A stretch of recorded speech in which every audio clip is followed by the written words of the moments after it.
Assalamualaikum warahmatullahi wabarakatuh. Bismillahirrahmanirrahim.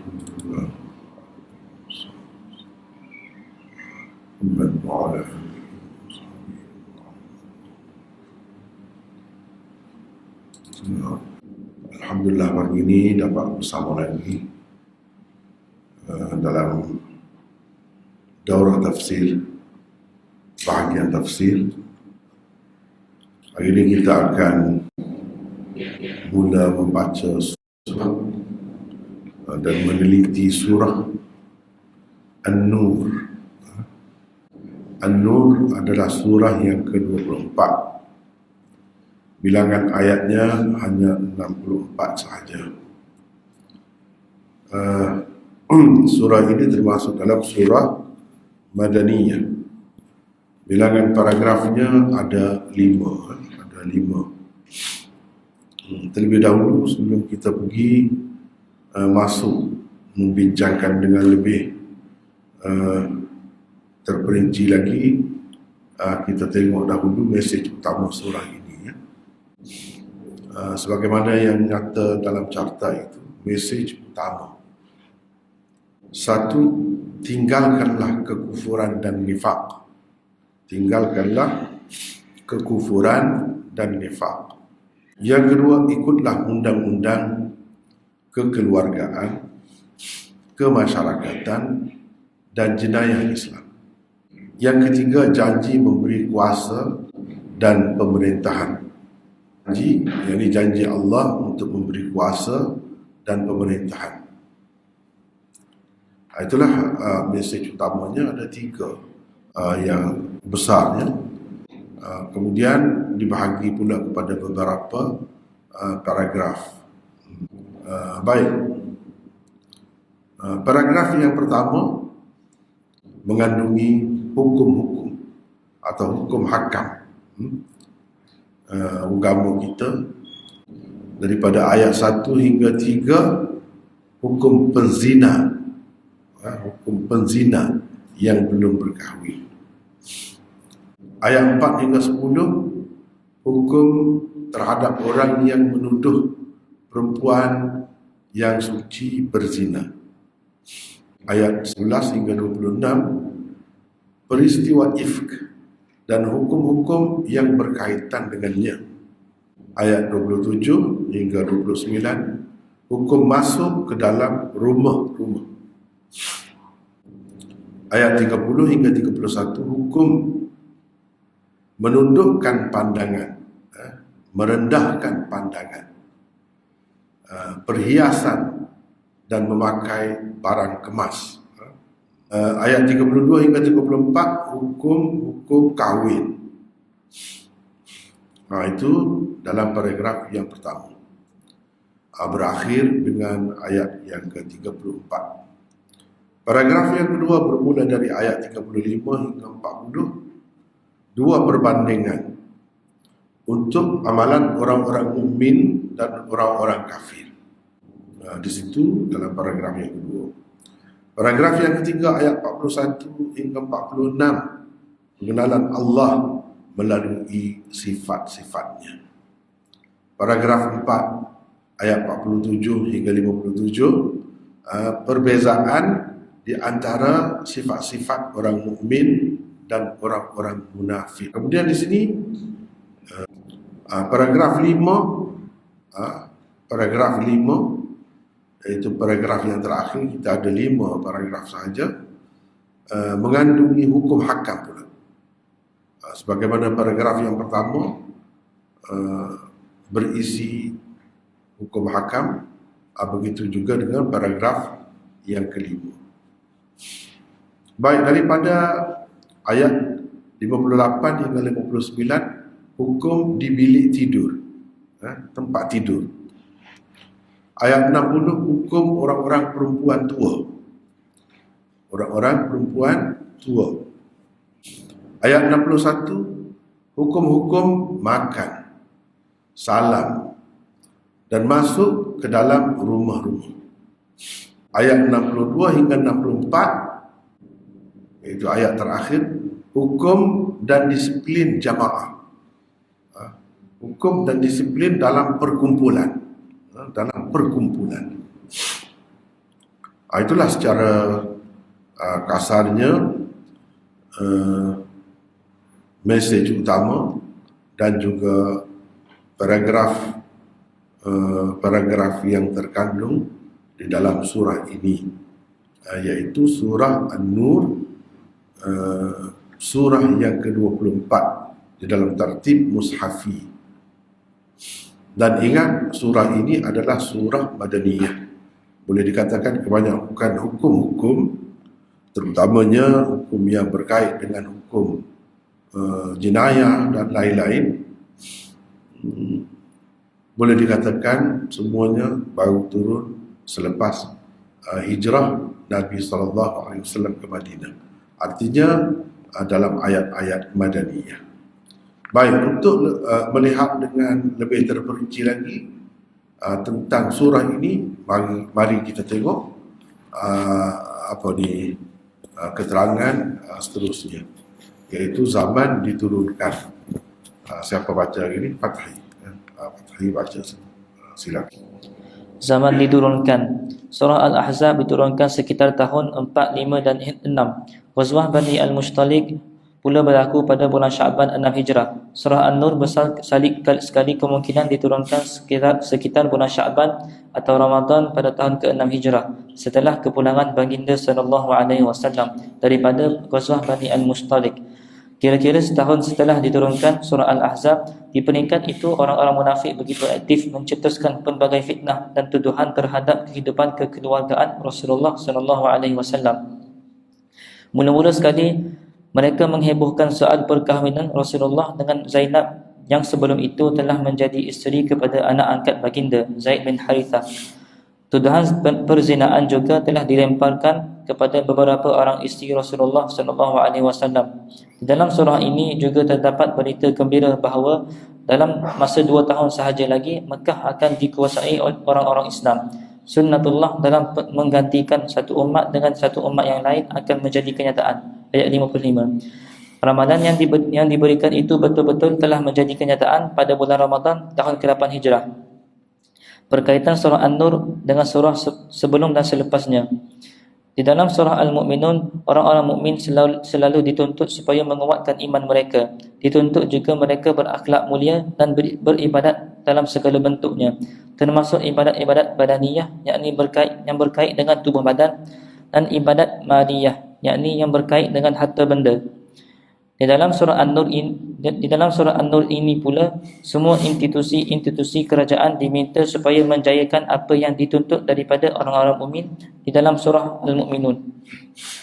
Di samping melaksanakan segala hukum Allah, sama ada yang berkaitan dengan kekeluargaan dan kemasyarakatan atau yang berkaitan dengan undang-undang jenayah. Beberapa kata kunci dan tema utama surah. Yang pertama, di dalam surah An-Nur dinyatakan kewajipan melaksanakan hukum-hukum Allah. Di dalam ayat pertama surah An-Nur lagi diperjelaskan bahawa segala hukum hakam yang terdapat dalamnya adalah perkara fardu yang diwajibkan oleh umat Islam. Ayat pertama, suratun anzalnaha wa faradnaha. Kalau kita perhati surah ni, surah An-Nur, kita perhati dia bermula dengan begini, suratun anzalnaha. Jadi anzalna, suratun anzalna, wa faradnaha, na juga, wa anzalna fiha, anzalna. Jadi kalau kita tengok dari sudut penggunaan na itu dalam bahasa Arab, nahnu ni ganti kepada nahnu lah, bentuk lain kepada nahnu, dhamir muttasil. Kalau nahnu itu dhamir munfasil, kan? Jadi dhamir itu kami ni digunakan untuk ramai. Kami digunakan untuk ramai. Baik, kalau kita tengok beberapa lagi, cuba tengok. Kita ambil terjemahan Melayu lah. Cuba tengok kami ni. Kami. Dan kami wajibkan. Kami fardukan, wajibkan. Kami turunkan. Kami. Kami. Kalau kita tengok di dalam terjemahan Melayu mana-mana pun kami. Nahnu ni kita pun boleh juga. Kita pun boleh juga. Tapi di sini bukan makna kita, maknanya kami. Kami ni untuk siapa? Lil mutakallim wa ma'ahu ghairuhu. Untuk mutakallim, orang yang bercakap, ada bersamanya orang lain. Mutakallim wa ma'ahu ghairuhu. Itu makna nahnu. Itu makna nahnu, kami. Bukan satu orang bercakap, tapi dia mewakili beberapa orang bersamanya. Satu. Yang kedua, awil mu'azzim nafsahu. Al-mu'azzim nafsahu. Maksudnya, satu orang saja bercakap. Tetapi dia nak menyatakan kebesarannya, kedudukannya, kehebatannya. Kedudukannya yang begitu besar, begitu agung, begitu penting. Ketika itu dalam bahasa Arab ni digunakan kami juga. Padahal seorang yang bercakap tu. Jadi di sini Allah Subhanahu Wa Taala guna bukan Allah tu ramai, bukan bersama dia tu ada lagi beberapa orang lagi, tidak. Di sini makna yang kedua. Allah bercakap dalam keadaan menyatakan kebesaran, keagungannya itu. Itu maksud na di sini. Maksud na di sini. Sebab itu digunakan kami. Jangan terjemah kita lah. Rasanya tidak ada mana-mana terjemahan Melayu Indonesia ke yang menterjemah kita, tak ada. Semuanya terjemah kami. Kami itu maksudnya begitulah. Dalam penggunaan kita pun ada juga begitu. Cuma bahasa Melayu ni dia ada khusus-khusus lagi. Kalau raja begini, beta dan sebagainya kan, itu tak ada guna begitulah. Dalam bahasa Arab ni dia kami. Kami itu sudah cukup untuk menyatakan kebesaran dirinya. Siapa dia? Supaya segala arahannya dipatuhi, diikuti. Jadi suratun anzalnaha wa faradna, ini adalah satu surah. Ini adalah satu surah. Jadi nama surah ni kan, surah Al-Baqarah, surah ni, bukan semuanya disebut di dalam Quran. Surah Al-Baqarah ada dalam ayat. Surah Ali Imran, perkataan Ali Imran itu adalah surah tu. Jadi nama surah di permulaan setiap surah tu, surah Ali Imran, surah An-Nisa dan lain-lain, diambil daripada Quran juga. Itu di sini misalnya suratun anzalnaha, mana satu surah. Suratun ini adalah satu surah. Di mana kita ambil ini? Sebab ya kalau orang belajar nahwu bahasa Arab senang, dia dah tahu ni. Ini jadi khabar. Jadi khabar. Itu lebih baik lah, yang terbaik. Dari segi i'rabnya kita kata dia jadi khabar. Bila jadi khabar, mana mubtadanya? Mubtadanya ditakdirkan. Hadhihi suratun. Begitu. Hadhihi suratun. Biasalah begitu tu. Suratun anzalnaha. Boleh juga kita kata begitu. Boleh juga kita kata, tapi kurang elok lah. Kena takwil banyak lah. Kita kata dia jadi mubtada. Boleh juga. Sebab apa? Sebab ada musawwirnya di sini. Musawwir dipanggil, sebab ada musawwir itu. Jumlah yang jadi sifat selepasnya. Anzalna itu jadi sifat kepada surah. Ini adalah satu surah yang sifat yang kami. Yang kami telah turunkan. Yang tu mari daripada mana? Sebanyak-banyak saya ni daripada awal saya tak pernah sebut begini kan. Tak apalah, jangan-jangan kita sebut begini. Sebenarnya Al-Quran itu daripada awal sampai akhir setiap perkataannya boleh di-i'rab. Cuma orang yang mengajar tu dia nak atau tidak nak sajalah. Dia nak sentuh atau tidak sentuh itu terpulang kepada dia lah. Kalau nak kira semua daripada awal sampai berpuluh jilid orang i'rab Quran sampai berpuluh jilid. Bukan nak bincang tafsir, tidak. Bincang i'rab sahaja. Antaranya kalau kita dapat tengok di sini kan. Nampak kan? Saya tunjukkan, nampak. Di atas ni ini tafsir, pilihan tafsir. Satu, i'rabul Quran karangan Ad-Da'as. Ini i'rabul Quran. Bila kita petik sini dia keluar lah. Ini i'rab. I'rab tu maksudnya dia jadi apa? Sebab apa dia bagi di hadapan? Suratun, sebab apa suratun? Sebab apa dia nak kira? Dia jadi apa? Kalau dia jadi khabar, mana mubtadanya? Mubtadanya takdirnya macam mana? Dia ada di sini. Contoh di sini kan. Suratun khabarun li mubtada'in mahdzufin. Khabar bagi mubtada yang mahdzuf. Macam saya sebut tadi. Takdirnya hadhihi. Itu takdirnya. Wal jumlatu musta'nafah. Jumlah ni jumlah musta'nafah. Jumlah yang baru dimula. Start dengan jumlah ini. Anzalnaha madhin. Anzalna madhin ni fa'il madhi. Anzala. Wa fa'iluhu wa maf'uluhu. Madhin wa fa'iluhu wa maf'uluhu. Jadi dalam anzalnaha ni ada fa'il madhi, ada fa'il dia, na tu fa'il dia, dan maf'ulnya ha tu maf'ulnya. Wal jumlatu fi mahalli raf'in sifatun di suratin. Dan jumlah ni berada di tempat rafa' jadi sifat kepada suratun. Itulah yang saya sebut tadi. Jadi sifat. Tapi dia tak sebut, kita tahu daripada mana. Dia jadi sifat. Dia ada kaedah. Dia tak sebut, dia ringkas. Kalau nak detail lagi dia sebut. Setiap jumlah yang terletak selepas daripada isim nakirah jadi sifat. Itu. Kalau jumlah yang terletak selepas daripada isim ma'rifah jadi hal. Itu kena ingat tu. Ini jadi sifat.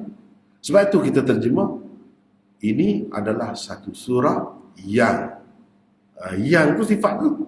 Kalau ada makna yang bahasa Melayu tu terjemah. Bahasa Melayu yang maknanya sifat itu. Cuba kita tengok di sini. Kita ambil terjemah Melayu tadi. Ini ialah satu surah. Ini ialah ni bagi mana? Tak ada. Tapi kalau kita pandai ilmu i'rab, kita tahu surah itu satu surah. Betul.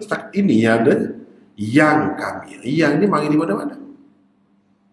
Sebab dia jadi anzalna, jadi sifat. Begitulah seterusnya. Saja saya nak menarik perhatian sedikit. Nak cerita hari ni. Kalau kita nak bincang begini, sepanjang bulan puasa pun tak cukup. Daripada awal Quran sampai akhir. Dan ia diperlukan oleh orang-orang yang memang nak mendalami Quran mesti. Kalau tidak, dia tak boleh pasang makna dengan betul. Inilah yang menentukan seseorang tu pasang makna Al-Quran dengan tepat. Saya yang sedikit sebanyak tahu ni, saya tengok ni terjemahan bagus semua. Ini dia buat keluar ini. Hadhihi tadi. Ni hadhihi. Ni hadhihi. Ini tu hadhihi. Yang jadi mubtada mahdzuf. Mubtada tu tak ada, dibuat. Bila tak ada, kena takdir. Hadha ka hadhihi. Sebab suratun tu muannas, kena hadhihi lah. Kalau tempat suratun tu muzakkar, kena hadha. Itu tengok, pandai. Jadi ini jadi jumlah ni jadi sifat. Sebab itu dia terjemah yang kami. Yang mana terjemahan tepat, bagus. Begitulah. Orang akan menilai apa yang kita buat. Orang akan menilai. Tengok balik. Tak apalah, itu satu perkara lain. Cuma saya nak menarik perhatian, nak bagi perhati saja. Tu. Kenapa begitu? Sebab tak pernah sebut. Nak bagi tahunya, untuk seseorang ahli tafsir, i'rab ini satu perkara penting. Satu perkara penting. Tak dapat tidak. Dia mesti kena tahu i'rab. Sebab i'rab mungkin begini, mungkin begini, mungkin begini. Kalau selagi dalam batas keharusan, boleh saja nak pilih yang mana-mana. Boleh saja, tidak salah. Sebab tu kadang-kadang kita tengok setengah-setengah terjemahan itu berbeza daripada yang lain. Kenapa? Sebab dia menterjemah berdasarkan i'rab ini, yang tu pun betul. Orang ni terjemah lain sikit, sebab dia menterjemah berdasarkan i'rab yang satu lagi. Benda ni, rahsia ni orang tak tahu. Kalau orang tak boleh ilmu i'rab, dia tak tahu. Dia tak tahu. Kadang-kadang sebab 3, 4, 5 satu ayat tu begini boleh juga, begini. Tak salah. Semua tak salah. Cuma itu bergantung kepada pentafsir lah. Dia nak pilih yang mana. Yang mana bagi dia yang paling tepat. Jadi apa yang saya nak ingatkan hari ini, kalau nak betul-betul tafsir, dia kena sampai ke peringkat itulah. Dia kena sampai situ, iaitu menguasai juga ilmu i'rab. Ilmu i'rab. Tak apalah. Di sini suratun anzalnaha, ini adalah satu surah yang kami telah turunkan. Itu menarik perhatian. Bukan mari daripada lain ni, kami turunkan. Surah ni kami turunkan, menunjukkan ia adalah suatu yang hak. Al-haqqu min rabbika fala takunanna minal mumtarin. Hak itu, yang benar itu adalah datangnya dari Tuhanmu. Oleh itu, jangan sekali-kali kamu menjadi orang-orang yang ragu. Jadi itulah surah ini yang kami turunkan. Bila kami turunkan, kamu jangan ragu berdasarkan ayat yang lain. Sebab itu adalah benar. Walaupun mungkin kamu berasa, iya ke ni? Kalau orang kafir terkejutlah, dia tengok, ganas nampak, kasar nampak hukum Islam ni. Kasar pun, ini kami turunkan. Ini adalah benar. Al-haqqu min rabbika. Jadi kalau datang daripada Tuhan, al-haqqu, benar. Wa faradnaha, dan kami turunkan itu bukan saja-saja. Bukan main-main.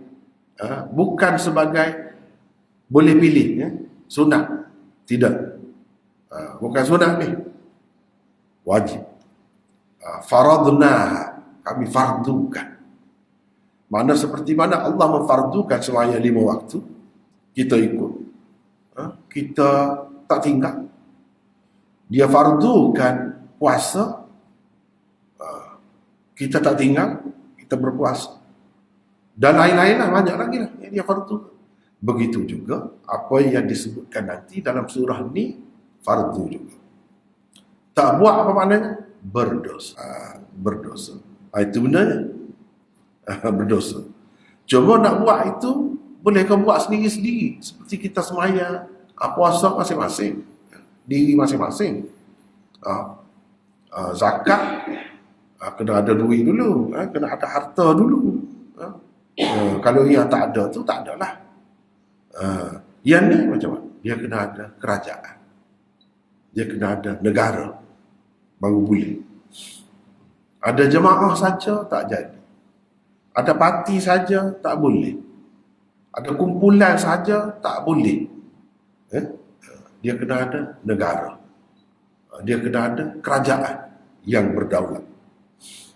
Baru boleh dilaksanakan ni. Sebagaimana kalau kita tak ada duit, tak ada lah kewajipan tu. Nak pergi haji, nak bayar zakat, tak ada lah. Wajib tu, wajib, tapi dia bersyarat. Bersyarat. Mana kalau kaya senang, walillahi 'alan nas hajjul baiti man istata'a ilaihi sabila. Jadi hak Allah atas manusia, mana wajiblah, ialah mengerjakan haji.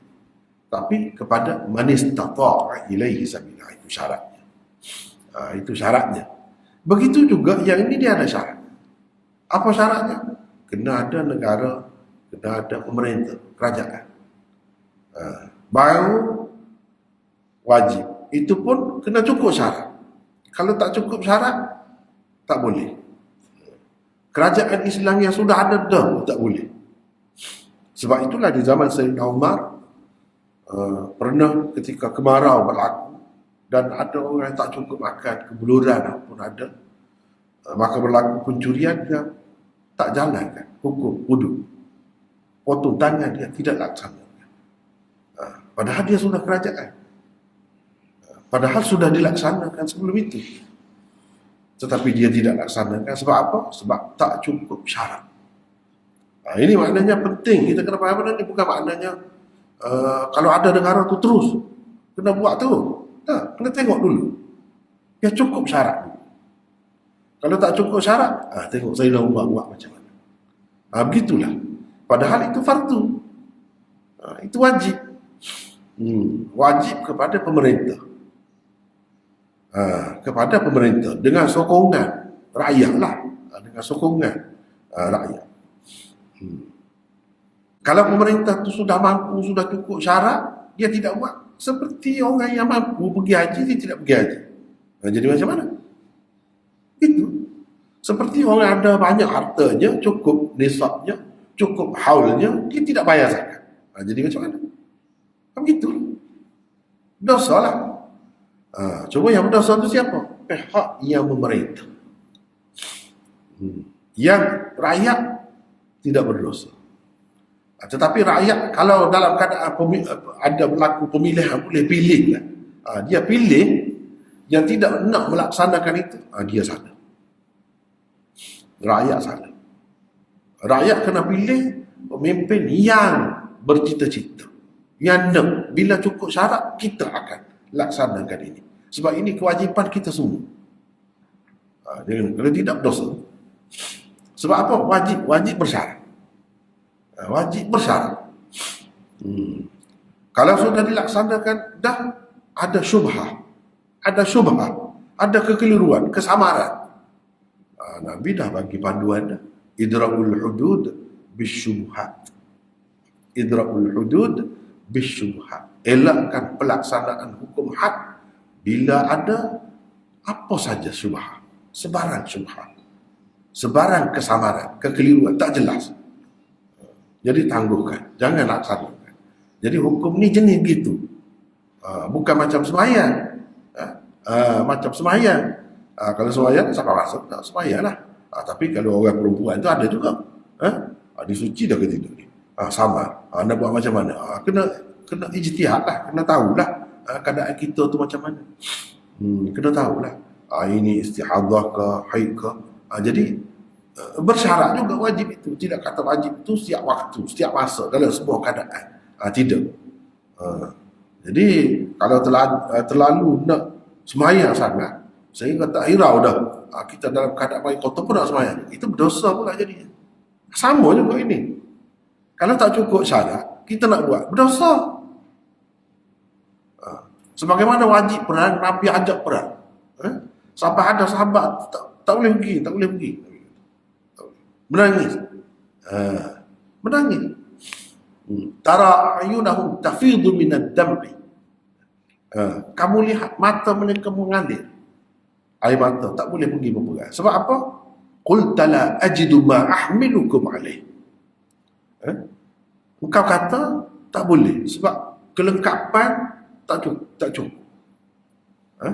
Persediaan tak cukup, kenderaan tak cukup, senjata tak cukup. Nabi tak bagi. Maknanya tak cukup syarat. Dia tak bagi. Wajib. Perang tu wajib. Jihad wajib. Di zaman dia pula. Dia yang seru pula. Dia yang panggil orang pergi berjihad. Tiba-tiba ada yang dia larang. Begitulah juga dalam masalah ni. Jangan terlalu beria-ia sangat. Nak biar cukup syarat.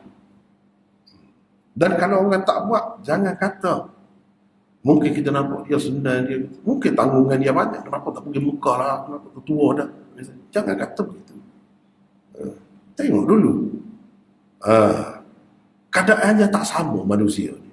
Negara pun sama juga, begitu. Tidak sama keadaan. Mungkin di satu negeri kita boleh laksanakan dengan mudah. Boleh laksanakan dengan mudah. Sebab rakyatnya misalnya semuanya Islam. Dan semuanya dah faham. Dan segala maksiat, punca-punca maksiat sudah pun ditutup, diharamkan. Barulah boleh cukup syarat. Tetapi kalau masih lagi banyak perkara yang boleh mendorong orang, menarik orang kepada maksiat, banyak lagi sebab boleh orang berlaku zina kerana kemiskinan, tidak dapat, tidak mampu untuk berkahwin, mas kahwinnya mahal sangat, misalnya. Masyarakat pula macam-macam adatnya, kena ada kenderaan dulu, kena ada rumah dulu siap, kena ada begini-gini baru boleh kahwin. Dan itu tak cukup syarat. Tak cukup syarat. Dia kena semua cukup dulu. Dengan sebab itu kerajaan kena membantu. Kalau rakyatnya tidak mampu, tidak ada pendapatan yang cukup, nak kahwin, dia bantu. Itulah yang dilakukan oleh pemerintah Islam dahulu. Jadi tak ada sebab dah orang ni nak berzina. Tak ada sebab. Begitu. Itu makna cukup syarat tu. Cukup syarat tu makna tak ada sebab dah. Semua boleh terima. Kalau orang kafir ada pun, dia boleh terima.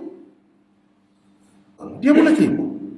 Terutamanya setengah-setengah masyarakat kita sebab kita lama dah kan tidak laksanakan benda ni kan. Jadi tak tahulah. Sembahyang yang kita buat tiap-tiap hari tu bukan semua orang tahu segala perincian dia. Tahu segala perincian dia. Tak tahu. 2-3 hari lepas saya pun tengok juga dalam YouTube ada orang tidak siuman. Tanpa Tok Iman duduk depan. Nasib baiklah Tok Iman tu sempat mengelak Tok Iman tu lari. Jadi yang duduk belakang tu macam panik lah. Kita boleh tengok panik. Tengok. Macam-macam sebab lah tidak terlaksana, tidak dapat menurut. Padahalnya ada cara tu. Orang yang duduk belakang Iman sepatutnya naik lah. Sepatutnya naik. Jadi kita tahu semua. Kadang-kadang tahu pun panik. Kalau tahu pun mungkin panik. Dan mesti kena orang duduk belakang Imam kah? Atau duduk jauh sikit. Macam mana duduk sebelah tu? Sebelah kanan, sebelah kiri kah? Tak ada siapa pun naik. Nak ceritanya, benda yang kita lakukan tiap-tiap hari pun banyak lagi kita tak tahu perinciannya. Begitu juga dengan hukum hudud, hukum niat. Sebab benda ni lama sangat. Tidak terlaksana, tidak pernah dibuat. Jadi ramailah yang tak tahu. Jadi kalau ada pihak-pihak yang mengatakan apa susahnya masyarakat majmuk pun hukum hudud ini kena kepada orang Islam, kita tidak akan laksana kepada orang kafir. Di situ orang kata heboh pula, geger pula, sibuk pula, bising pula. Apa hukum macam ni? Islam saja tidak kena orang kafir. Ini sebab tak faham perincian. Kalau faham perincian tak ada jadi masalah. Kalau faham perincian tidak jadi masalah. Kenapa pula dipilih pendapat itu? Tidak pilih pendapat yang memang tak ada ke yang kata untuk semua orang kafir pun kena. Sebab zaman Nabi bukan orang Islam saja kena hukum tu, orang kafir pun ada juga. Kenapa tak pilih pendapat itu? Kalau pilih pendapat itu liar pula orang kafir. Macam-macam lah apa nama ni bantahannya. Jadi dipilih padahal itu bukan mazhab Syafi'i. Tempat kita ni kan sibuk-sibuk sangat nak Syafi'i sangat. Hukum hudud tu yang dipilih tu untuk orang Islam saja, bukan Syafi'i. Itu Hanafi. Hanafi. Maknanya pilih yang ringan, yang tidak menimbulkan kekecohan dulu. Kemudiannya kalau orang kafir pun suka, dia nak buat, tak apalah. Begitu dulu. Misalnya Arab, orang Islam tak boleh, orang kafir boleh minum lah. Cumanya kalau langgar orang, dia kena ada lah apa ni undang-undangnya, kena ada lah. Jangan ringankan undang-undang tu macam wallahualam, saya pun tak tahu lah sekarang ni peraturannya macam mana. Kalau dulu ringan, sepatutnya kena gantung ataupun tak boleh lesen, tak boleh. Begitu. Selain daripada penjara ke apa, kalau sampai mati, kalau dalam hukum Islam kena bayar dia. Kalau tidak sengaja, terbukti tidak sengaja, kena bayar dia. Orang kafir pun. Tapi masalah arak tu, lama-lama bila orang kafir tahu, memang arak dia tak bagus. Bagus dah yang Islam. Kita nak orang kita juga dilaksanakan hukum Islam. Senang pula macam tu. Dia pun dah terima sendiri dah. Itu cara hikmah. Tapi kadang-kadang kerana tidak faham, kita pertikaikan apalah. Itulah bendanya kadang-kadang bila bermusuh. Sebab tu saya tidak suka. Sepatutnya kita saudara, kita bincang dengan baik. Kadang-kadang betul dah dia kata itu hudud PAS, bukan hudud Islam.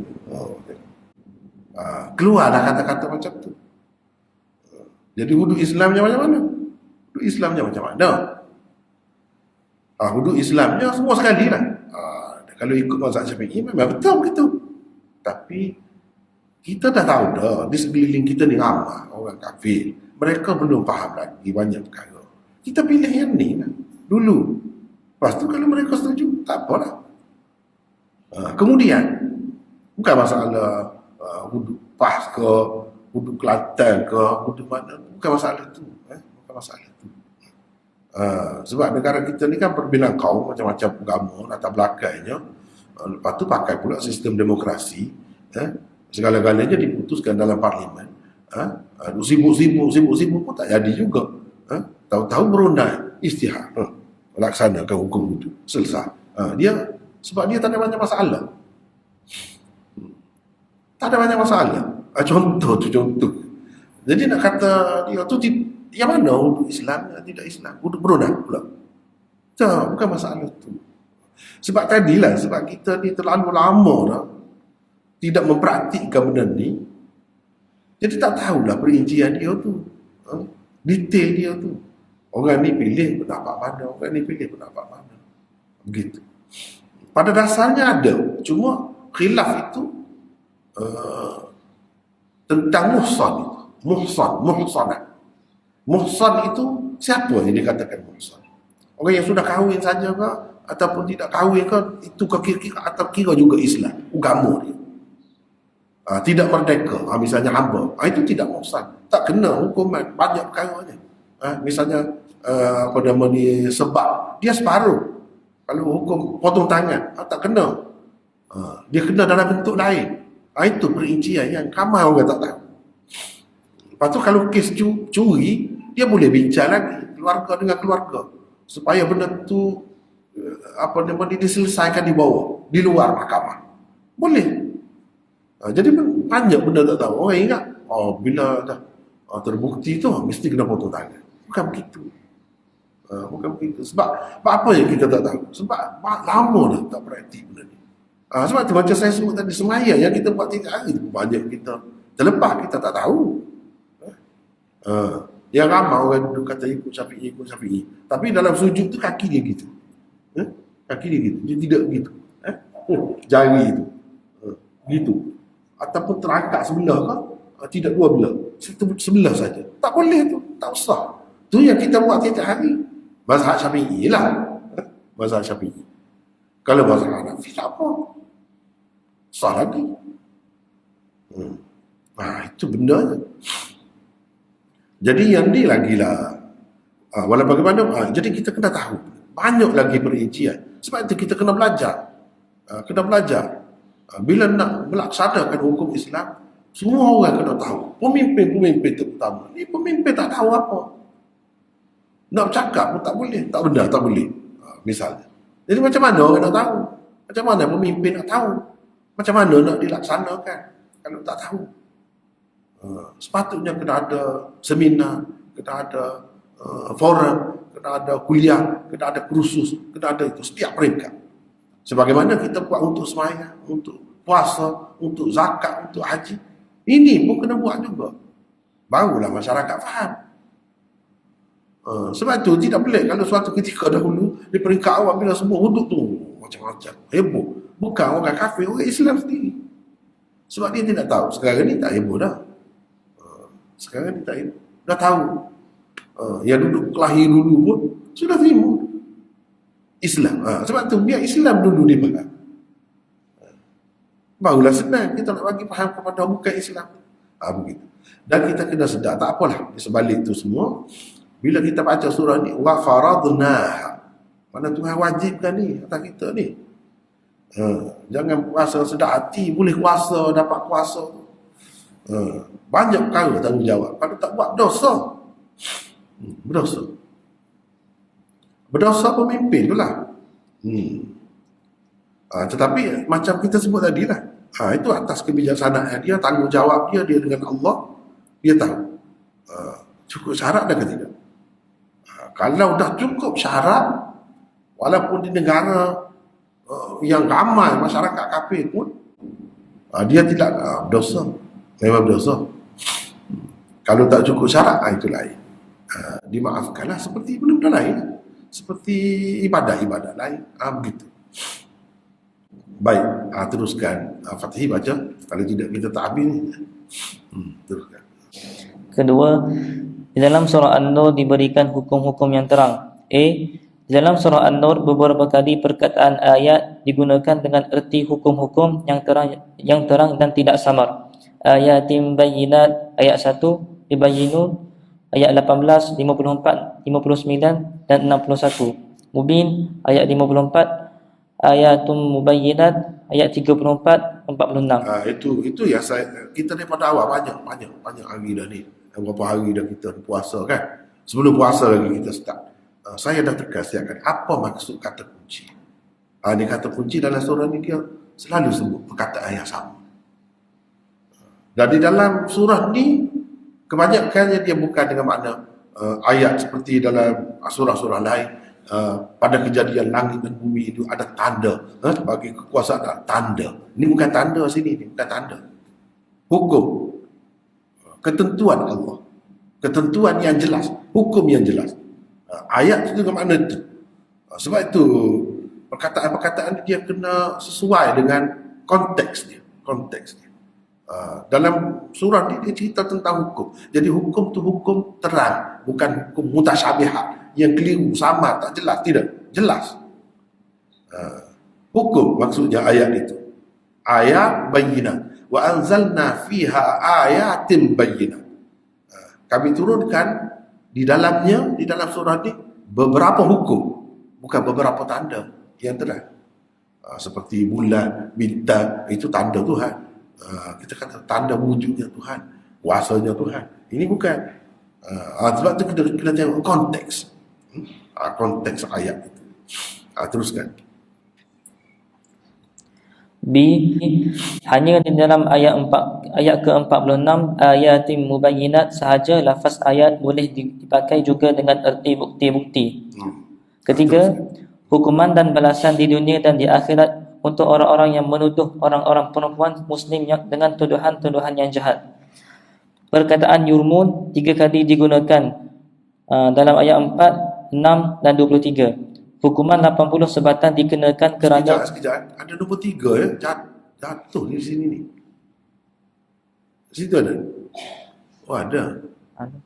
Oh tak apa. Oh sini tak ada nombor 3. Macam mana cuba baca semula? Yang ketiga, hukuman dan balasan di dunia... B tu ayat bayyinat. Ayat. Lepas tu nombor 3. Ketiga. Perempuan muslim terus situ. Dia macam mana nombor 3? Start macam mana? Perkataan yurmun 3 kali digunakan ayat 4, 6 dan 23. Hukuman 80 sebatan dikenakan kerana... Tak, sebelum tu. Nombor 3. Tu start nombor 3. Tu cuba baca saja. Sebab tak ada nombor 3 sini. Hukuman dan balasan di dunia dan di akhirat untuk orang-orang yang menuduh orang-orang perempuan muslim dengan tuduhan-tuduhan yang jahat. Jadi dalam buku tu ada? Kena ada tak?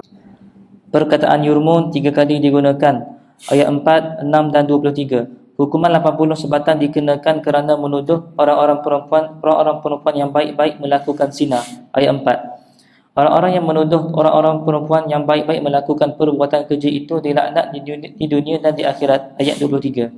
Keempat, erti perkataan zina di dalam surah An-Nur. Perkataan zinah digunakan 2 kali di dalam surah ini, ayat 31 dan 60. Di dalam surah ini dinyatakan lelaki-lelaki yang boleh perempuan mendedahkan zinah dan tempat-tempat zinah di tubuh mereka secara terperinci. Perempuan-perempuan tua dikecualikan daripada memakai hijab yang lengkap. Mereka bagaimanapun tetap dilarang daripada tabarruj, yakni berjanguk dan bersolek secara berlebihan, dengan mendedahkan aurat dan juga mendedahkan zina. Jadi zina tu apa makna? Kan sebelum ni dalam surah Al-Kahfi banyak perkataan zina, zinatal hayatid dunia. Itu makna lain. Di sini makna zina ni perhiasan dan tempat perhiasan. Tempat perhiasan, tempat yang menarik, manusia yang berlainan jenis, lelaki tertarik kepada perempuan di tempat itu. Itu zina, di tempat itu. Kalau terdedah, maka boleh menimbulkan fitnah, itulah zina. Tidak boleh menyatakan zina. Bukan zina ni mana perhiasan. Ya, pakai perhiasan tu pun betul juga, tapi perhiasan di tempat itu. Di tempat itu. Yang mana kalau terdedah boleh menimbulkan fitnah. Kalau kita tengok di dalam ayat 31 dan 60. Cuba kita tengok sini. 31 wa yahfazna furujahunna wa la yubdina zinatahunna. Zinatahunna. Jangan mereka nyatakan zinah mereka. Zinah mereka ni mana tempat-tempat yang tidak boleh didedah lah. Misalnya dada. Bahagian dada ni kan. Biasalah orang kita pakai baju kebaya ke apa nampak. Itu zina. Walaupun tak ada perhiasan, tak ada pakai apa ni, kalung ke, tali leher tak ada pakai, tak ada tali tekuk apa, tak ada semua. Tapi itu zina. Tempat itu sendiri. Itu maksud zina. Zina ni bukan semestinya perhiasan. Kalau perhiasan, misalnya tangan ini, illa ma zahara minha, kecuali yang nyata daripadanya. Yang nyata daripadanya tu kalau dalam hadis sebut muka dan tangan. Jadi kalau orang tu pakai cincin katakanlah di tangan, cincin tu zina. Tapi dipakai di tempat ni tak jadi masalah. Tak apa lah. Bukan maknanya mendedah ke aurat namanya. Itu tak termasuk dalam zina. Tangan ini dia pakai apa? Sekarang ni orang lukis-lukis tu dia pakai inai. Dia pakai inai tu. Macam-macam dia lukis dekat tangan. Itu tak boleh lagi. Tak termasuk. Muka. Kalau dia pakai gincu di muka, di bibir, tidak berlebihan lah, tidak berlebihan, biasa, tak apa lagi. Ya tak bolehnya kalau tak pakai apa pun dedah rambut. Itu di luar muka dah, dia ada pada kawasan muka. Tak pakai apa pun, rambut saja, zina dah tu, tak boleh. Dari segi fiqhnya boleh lagi, orang pakai. Sini tak ada lah. Subah hidung. Perhiasan. Tapi tak boleh ke tu? Boleh. Masih dalam ruang muka. Orang nak tutup tu tak mahu bagi tunjuk. Cerita lain. Tapi dari segi keharusan boleh. Boleh. Ini dah maksud zina tu. Dan tidak boleh menyatakan zina mereka kecuali kepada orang ni disebut. Orang ni tak apa. Mana lengan pun pakai baju t-shirt ni, dekat ni pun tak apa. Ayah, datuk, suami, ini yang disebutkan. Anak, cucu, mertua misalnya, tak apa. Begitu juga nampak betis, tak apa. Berjalan-jalan angkat nampak betis. Itu padahal itu zina. Sebab ada kecuali. Orang lain tak boleh lah. Selain daripada yang disebutkan, kena jagalah. Kena jaga tu. Kecuali ma zahara minha. Ma zahara minha tu dalam hadis jelas disebutkan muka dan tangan. Muka dan tangan. Kaki apa nama ni masih khilaf. Kalau kita kira kaki juga sampai buku lali, itu ma zahara minha lagi. Tak apa lagi. Tapi kalau pakai stocking, kalau pakai apa, itu lebih baik kan? Lebih baik. Tak apa. Jadi kenapa dulu zina di sini? Bukan begitu. Kalau kita tengok di dalam ayat yang lain, khudhu zinatakum 'inda kulli masjid. Khudhu zinatakum 'inda kulli masjid. Itu dalam ayat ini disebut zina di situ. Zina itu apa pula? Bukan nak suruh pergi sembahyang, suruh pakai barang kemas. Zina barang kemas pun boleh juga, tapi tempat itu sebab kita kena tengok konteks ayat. Khudhu zinatakum. Itu pada dasarnya Tuhan tuju kepada lelaki. Ambillah perhiasan kamu. Zahir-zahirnya. Mana begitu? Bila nak sembahyang, bila nak pergi sembahyang, bila nak sembahyang. Apa makna perhiasan? Kena pakai cincin dulu ke? Kalau orang lelaki, janguk sangat. Kena pakai cincin dulu. Perhiasan tak ada sangat lelaki. Kalau perempuan, kena pakai subai dulu ke? Kena pakai gelang dulu ke? Nak sembahyang tu? Tidak. Zina takut itu maksudnya pakaian yang lengkap, yang cukup menutup aurat. Itu zina. Zina di situ itu maknanya. Jangan kita faham Tuhan suruh pakai barang kemah pula. Silap. Lepas tu ada kecuali di sini. Kalau perempuan tua dikecuali. Tak apalah, nampak rambut sikit-sikit, dengan nampak pun tak kisah. Tua tu macam mana? Dia pun tak ada nafsu. Orang pun tak ada nafsu terhadap dia. Lepas tu ada juga tu, kita dengar cerita tu, tak tahulah yang gila mana. Pergi rogo orang tua. Ada juga tu berlaku. Itu tak kira, orang gila tak kira. Kira yang biasa, yang ramai-ramai. Katakanlah saya dah umur 60 lebih. Sahabat saya umur 60 lebih juga. Ajak pergi rumah dia. Mak dia tu umur dekat 90. Mak dia tu tak perlulah itu sangat lengkap sangat pakaian. Begitu. Dia ada hukum-hukum. Walaupun begitu, bukanlah bermakna nak suruh bertabarruj.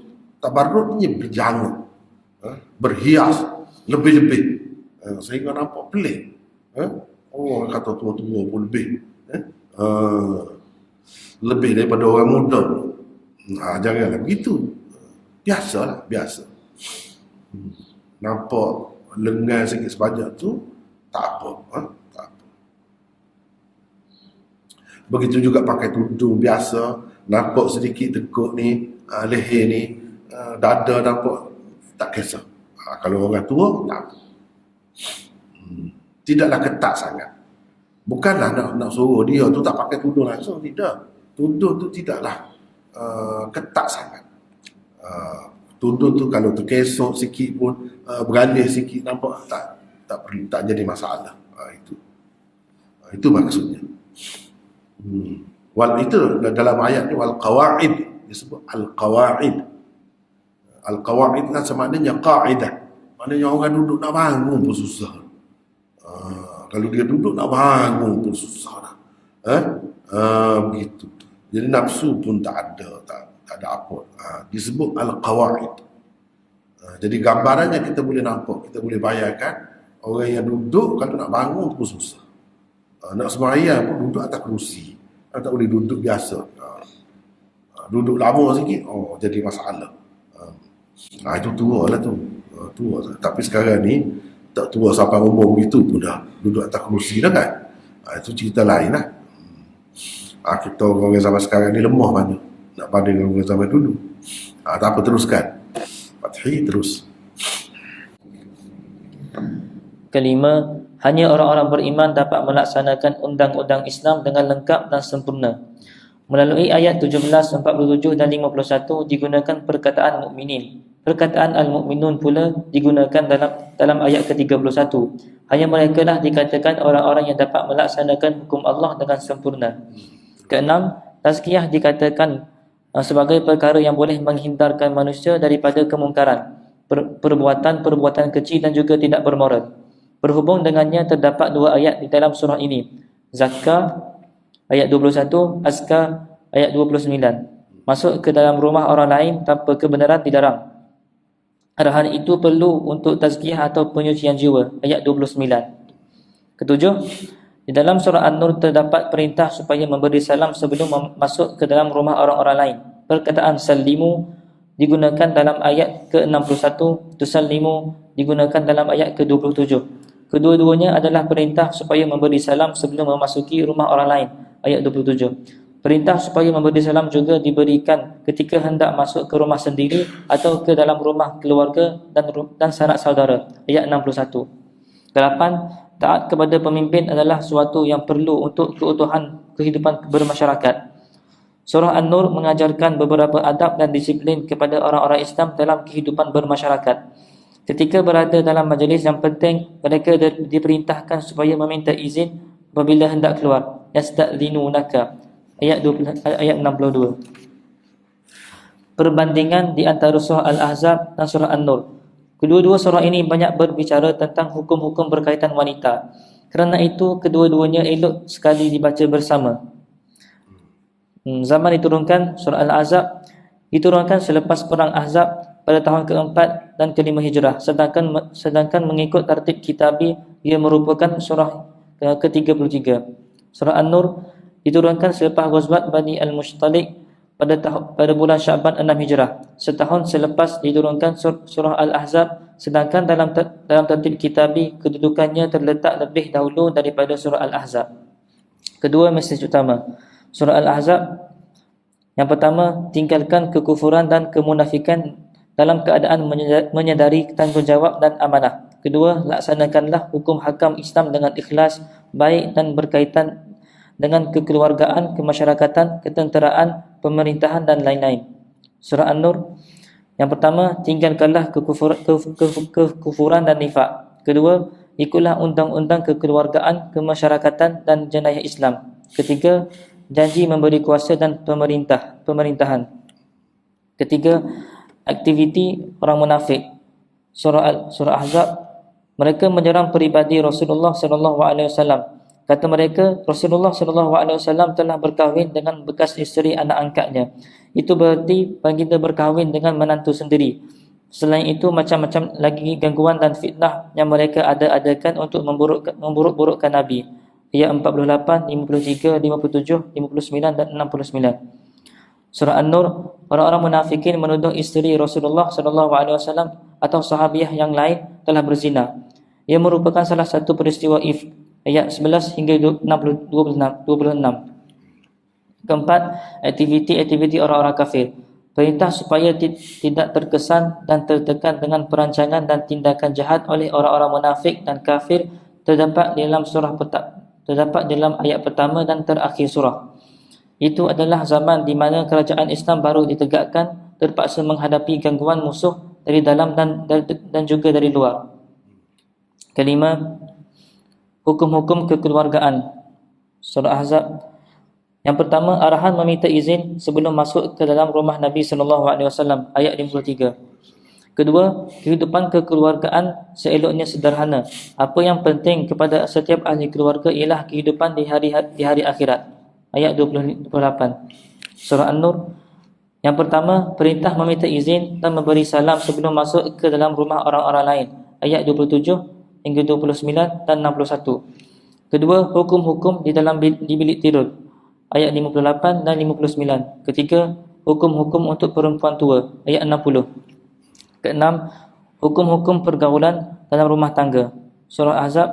Yang pertama, perintah supaya menggunakan jilbab, iaitu kain tudung yang besar, yakni berupa seliput dan sebagainya, ayat 59. Kedua, perintah menggantung atau memasang langsir dan tabir di dalam rumah dan meminta sesuatu dari belakang tabir, ayat 53. Ketiga, perempuan yang belum bersetubuh dengan suaminya sebelum kahwin, jika bercerai tidak perlu beriddah, ayat 49.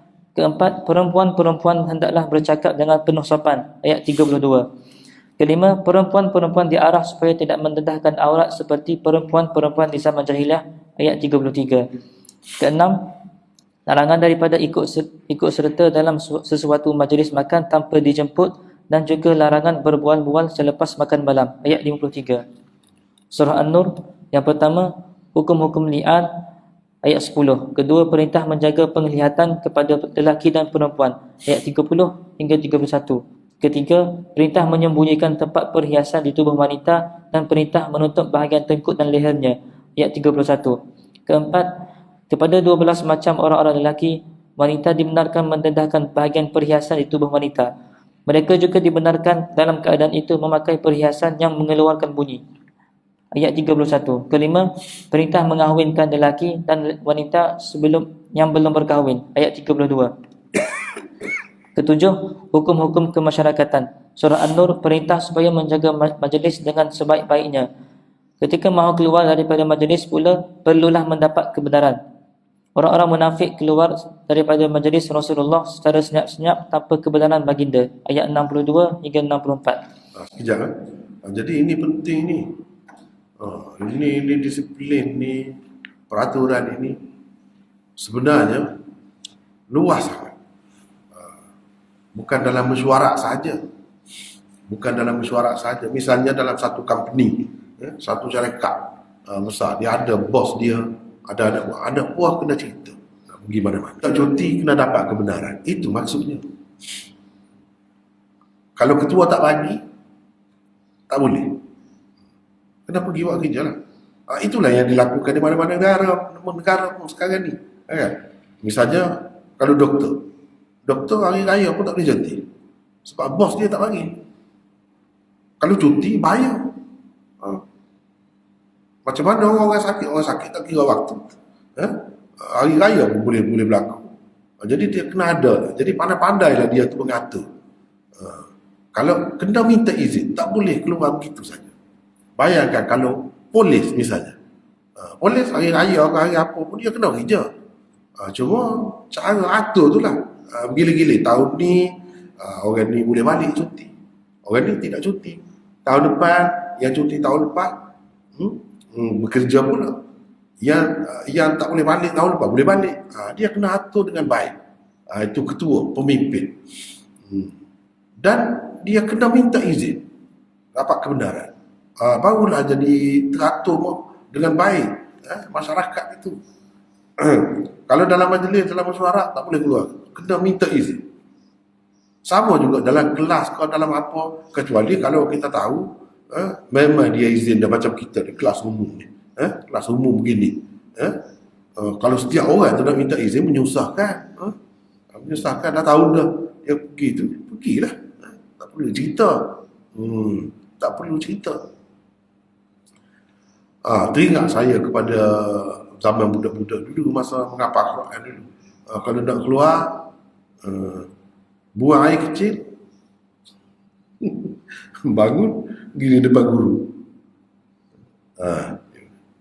Kalau gini, nak buang air besar. Lama sikit lah.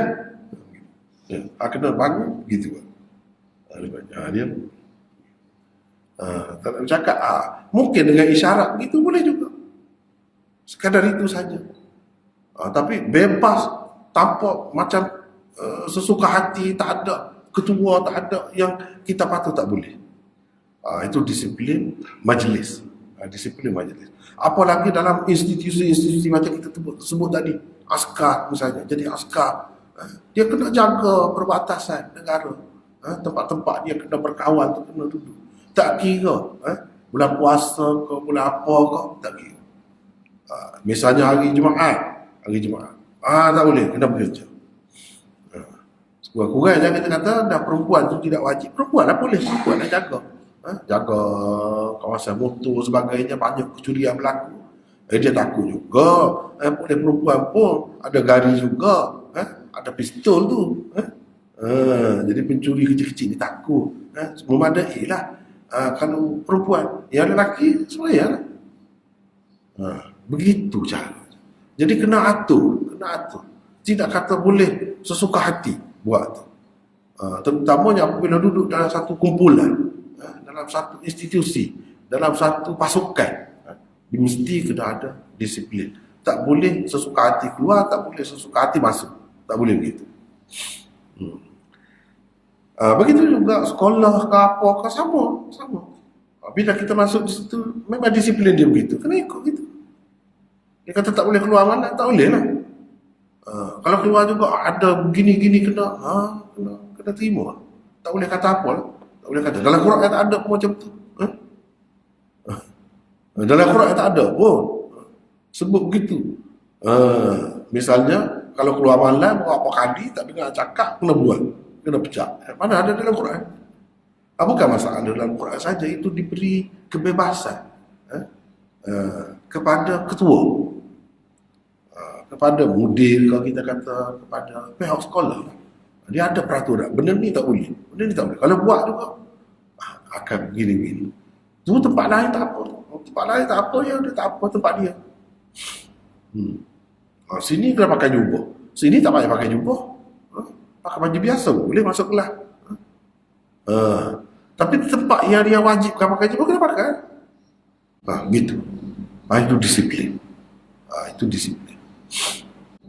Jangan pula kita kata ini hukum tak ada dalam Quran. Mana begitu?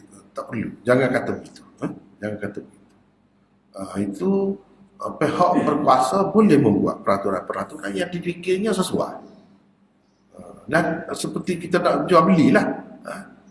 Kalau kita setuju boleh beli, tak setuju tak payah. Tak usah beli. Begitulah. Sama juga tempat belajar. Luas ni. Ayat ni luas ni. Walaupun ringkas saja. Walaupun ringkas saja ayat 62 hingga 64. Ringkas. Tapi merangkumi setiap kehidupan kita. Setiap lapisan masyarakat. Banyak perkumpulan. Teruskan. Fatih baca yang ke-8 tu. Ke-8, hukum-hukum siasat dan ketenteraan. Surah Ahzab, perintah supaya tidak terpengaruh dan tertekan dengan usaha-usaha jahat dari dalam dan luar oleh pihak-pihak musuh yang terdiri daripada golongan munafikin dan kafirin. Ke-9, hukum-hukum khusus berkait dengan isteri dan anak angkat. Surah Ahzab, yang pertama, seseorang isteri dengan sebab dizihar sama sekali tidak menjadi seperti seorang ibu seseorang. Ayat 4. Kedua, anak angkat sama sekali tidak akan menjadi seperti anak sebenar. Ayat 4. Ketiga, anak angkat hendaklah dipanggil dengan mengaitkan namanya dengan bapa sebenarnya. Ayat 5. Jadi tak boleh tukar nama kan? Itu sudah mansuh. Dulu Zaid bin Muhammad, orang kata. Zaid bin Harithah, Zaid bin Muhammad. Jadi bila tu ayat ni tak boleh dah. Zaid bin Harithah. Walaupun dia tu anak angkat dah. Jangan banyak keliru tu masyarakat kita kan. Anak angkat ni dia kadang-kadang bagi pusaka dah. Dalam bagi nama bin tu. Lepas tu pergaulannya dengan anak sendiri tu. Banyak perkara. Yang seeloknya kalau kita ambil anak angkat dah, masih kecil lagi, bagi susu pada dia. Biar jadi adik-beradik susu lagi senang. Bukan adik-beradik angkat, adik-beradik susuan. Itu lagi senang, mudah. Kalau tidak, hukumnya susahlah. Kalau kita ada anak lelaki, ada perempuan, anak angkat kita ada lelaki, susah. Dia kena jaga juga aurat apa. Ini sebelah ni tak ada. Okey. Lepas tu habis itulah secara kasarnya yang tersebut di dalam surah An-Nur. Kemudian tentang hukumnya, kalau berzina macam mana hukumnya, itu semua tu boleh ditengok, boleh dilihat di dalam surah tadi. Misalnya di sini az-zaniyatu waz-zani, penzina lelaki dan penzina perempuan, penzina lelaki sama saja. Kedua-duanya setiap orang kena sebat 100 sebatan. Mi'ata jaldah, 100 sebatan. Wala ta'khudhukum bihima ra'fatun fi dinillah. Jadi ini semua dikaitkan dengan iman kepada Allah. Jadi orang yang beriman kepada Allah janganlah rasa kesihan tu. tak sampai hati ke nak melaksanakan hukum ni, jangan. Kalau kamu betul-betul beriman kepada Allah, maknanya kamu, kalau kamu berasa begitu, kamu tidak betul-betul lagi beriman kepada Allah dan Rasul. Sebagaimana dalam kata kunci tadi kan, banyak dia sebut perkataan iman, mu'tu'minuna, mu'minin, minal mu'minin. Dan hukuman itu perlu disaksi oleh orang-orang mukmin. Kalau tidak nak tengok pun tak apa, tapi kalau nak tengok boleh. Apa tujuan? Sebab kalau kita hukum senyap-senyap di tempat yang tak ada siapa nampak, orang tak takut. Tujuannya nak suruh orang takut. Jadi walaupun dia boleh tengok, oh jadi ngeri juga tu, takut juga. Kalau pancung kepala, kain bayangkan pancung kepala, tergolek jatuh, memancuk tak? Darah memancuk tinggi, tak boleh pergi, darah memancuk. Bayangkan. Jadi disuruh wal yashhad 'adzabahuma ta'ifatun minal mu'minin. Kena saksi. Kena ada saksi. Bukti memang hukum itu telah dilaksanakan. Satu. Yang keduanya untuk menakutkan. Kalau dia tak boleh tengok, dia takut. Memang dulu lagi dia takut. Dah tu, tak payahlah. Tak payah tengok. Bukan wajib tengok. Lepas tu, az-zani la yankihu illa zaniyatan. Banyaklah ceritanya. Panjanglah pula sini ni. Walladzina yarmuna al-muhsanat, menuduh orang yang berzina, kemudian tidak ada saksi, kena sebab 80 sebatan, sini semua ada. Dan kalau menuduh isteri sendiri boleh, walaupun tidak ada 4 orang saksi, boleh. Kalau orang lain kena ada 4 orang saksi. Kalau menuduh isteri tak apa, tak ada 4 orang saksi di sini. Tetapi kena bersumpah 4 kali. Setiap kali bersumpah tu, ni kan, dia sebut. Tak ada saksi, dalam keadaan tak ada saksi. Walam yakun lahum syuhada illa anfusuhum, kecuali diri mereka sendiri. Jadi, fasyahadatu ahadihim 4 syahadatin billah innahu laminas sadiqin. Saya bersumpah dengan nama Allah bahawa saya benar dalam dakwaan saya, isteri saya ni telah melakukan perbuatan sumbang. Sebelum dia kata tu, hakim kata. Ingat Ingat sebelum kata tu, ingat tu. Ingat sebelum kata tu. Apa yang kamu nak kata tu, kamu kena ingat baik-baik. Kamu akan dilaknat, dimurka oleh Allah. Lepas tu dia kata. Kali yang kedua dia nak kata, sebelum kata tu beringat. Hakim kata begitu. Hakim kena kata begitu. Lepas tu dia kata. Dia kata memang dia benar.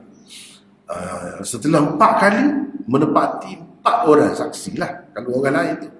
Yang kelima, laknat Allah kalau dia berdusta terhadap isterinya itu. Sebelum kata tu, hakim kata macam tadi lah. Kamu beringat. Sedar. Jangan kamu berbohong. Biar cakap, biar betul. Kamu bertanggungjawab sungguh. Dia bersumpah. Lepas tu, wa yadra'u anhal 'adzaba an tashhada 4 syahadatin billah innahu laminal kadhibin. Lepas tu panggil isteri. Isteri boleh terhindar daripada hukuman. Tak kena hukuman. Kalau isteri itu sanggup balas balik apa yang si suami itu dakwa tadi. Dia kata, demi Allah, saya bersumpah dengan nama Allah bahawa dia tu, suami saya tu berdusta. Dan setiap kali dia nak kata tu, hakim kata macam tadi lah. Kamu kena sedar ni, berhati-hati. Sebelum kamu kata tu, insaf betul-betul. Ingat betul-betul bahawa kamu akan mendapat kemurkaan Allah. Kata begitu. Dia kata.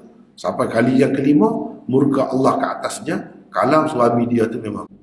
Perincian dia tu tak adalah dalam di struktur makro kita tu sebab secara kasar.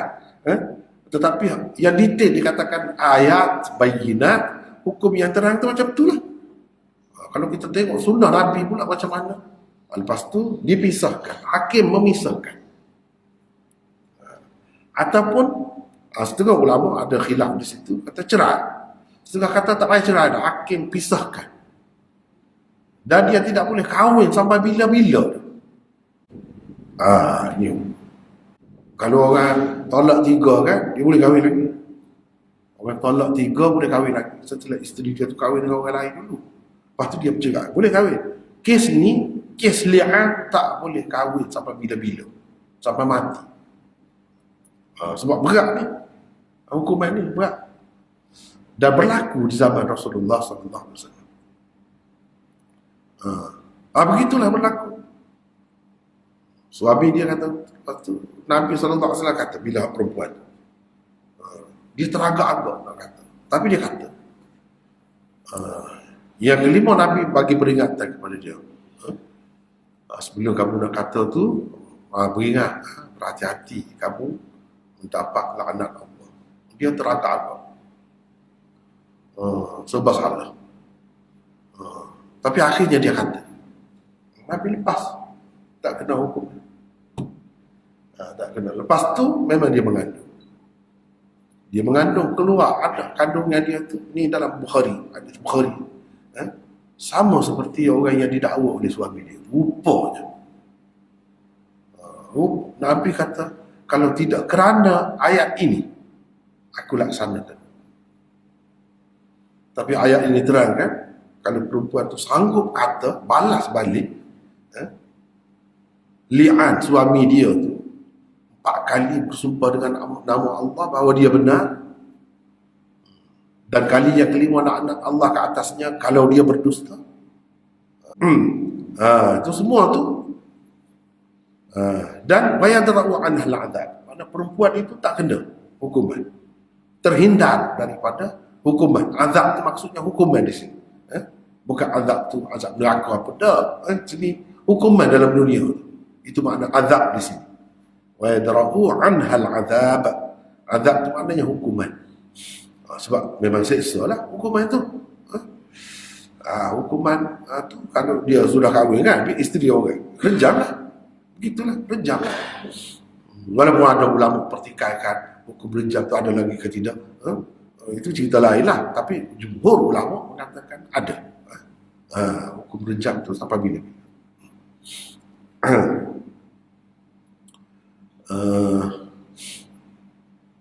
Cumanya ialah panjang cerita lah. Oleh kerana ada khilaf banyak juga sekarang ni ulama-ulama yang amanah, ulama-ulama yang memang diakui sebagai memang berilmu, hebat-hebat, mereka pun kata hukum rejam tidak ada. Walaupun itu bukan jumhur. Dia tahu lah banyak lah, panjang-panjang, ini bukan masa dia nak bincang, kena bincang masa lain. Jadi bagi saya lah, kalau negara Islam tertegak, hukum ni kena berhati-hati benar. Berhati-hati benar. Kalau boleh, berdasarkan idra'ul hudud bisyubhat, sudah ada syubhat khilaf. Syubhat khilaf sudah ada. Jangan dilaksanakan. Ini. Jangan dilaksanakan. Sehingga sampai suatu ketika betul-betul meyakinkan. Ada keadaan-keadaan yang perlu begitu. Barulah. Kalau tidak, jangan. Sebab ada syubhat. Sebab ada syubhat. Andai kata itu tersalah. Andai kata itu tersalah. Nabi SAW sudah kata, aku tersalah dalam memaafkan. Lebih baik lagi daripada aku melaksanakan hukum. Aku maaf, tersalah. Lebih baik daripada melaksanakan hukum. Jadi maknanya kalau ada keraguan sedikit pun, jangan dilaksanakan. Jadi sekarang ni dah ada keraguan lah kita kata. Bukan seorang dua ramai yang kata tu. Walaupun tidak jumhur. Walaupun tidak jumhur ulama.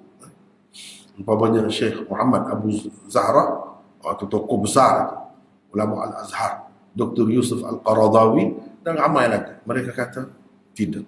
Jadi paling tidak kita kena itulah, jangan lagi. Jangan dilaksanakan. Ini yang paling berat. Sebab kalau sebab itu bukan untuk mati, sebab satu sebatan. Lepas tu dibincang pula, sebatan itu mesti kau 100 sekaligus, atau sikit-sikit. Lepas tu sebatan tu macam mana caranya? Dia ada kaedahnya. Bukan perlu kepada orang yang gagah, al-gojo, kita kata angkat tangan begini lari, hunggar kata lari, pukul. Dia nampak, tak boleh nampak ketia, setakat itu paling tinggi. Jangan otak tu besar sangat menyebabkan patah tulang dia.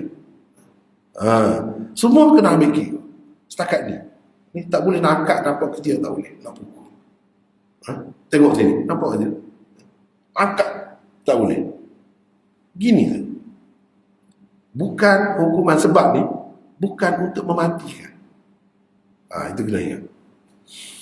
Tapi kalau rejam tak akan jadi selagi tak mati. Sampai mati. Sampai mati. Berat. Okey. Jadi ini hukum li'an. Hukum li'an ini berlaku di zaman Nabi SAW berlaku. Kemudian berlaku juga tuduh-tuduh di zaman Nabi SAW. Orang ni dituduh, orang ni dituduh berzina. Sebab apa? Sebab ada munafik tadilah. Ada munafik tu ramai. Sehingga mereka sebarkan berita Nabi cerai isteri dia, padahal Nabi tak cerai. Nabi tak cerai. Itu fitnah pada masa itu. Panjang lah. Di sini banyak hukum-hukum.